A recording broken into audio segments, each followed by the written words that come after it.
we are going to start learning about volume, or how much liquid any container can hold. Now I have two containers of liquid here, and I have a measurement tool that you've seen before. It's a ruler. Is this ruler the best option for measuring these? If I stick this ruler in here, I can see that it measures approximately 10 centimeters high, and this one measures approximately 4 centimeters high. But is that really a good way of comparing these two things? We don't use rulers to measure volume. We use something else.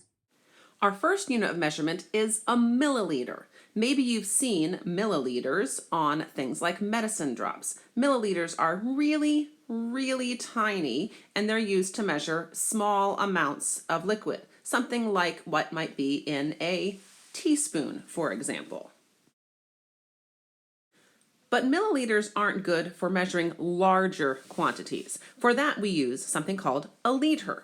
Now, just like there are 1,000 millimeters in a meter, there are 1,000 milliliters in a liter. The prefix mille actually comes from the Latin word for thousand, so we can use liters to measure larger things.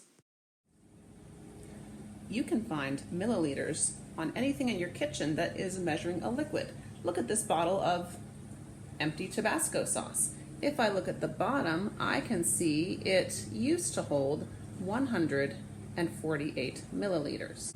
You can also find things in your kitchen that are measured in liters. For example, Mr. Brown is holding a container of half and half. We can see it measures 1.89 liters. This is the tool we use for measuring volume. It's called a beaker or a graduated cylinder. This one holds exactly 1 liter because, as you can see, there are 1,000 milliliters in it. We can use something like a graduated cylinder or a beaker to get good measurements of how much volume something holds. If I was looking at this beaker and I saw that the liquid was coming up to right about here, I could say that this beaker held 200 milliliters of water. That's the way to write milliliters. Lowercase m, uppercase L.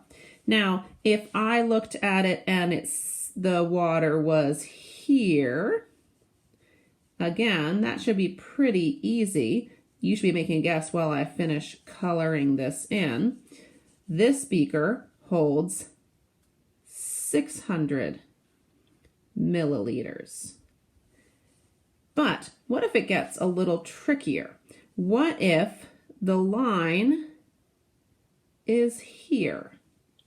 Now, it's not at the 800 and it's not at the 600. So I have to figure out the scale. If the 600 is here and the 800 is here, the line between has to be 700 milliliters. So I figured out the scale for it.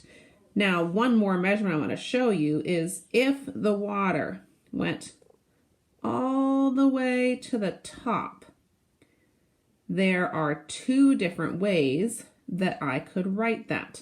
I can write it as 1,000 milliliters, or I can write it as 1 liter, since 1,000 milliliters is equal to 1 liter. What if I need to measure the volume of 2 cylinders together? I'm just going to use addition.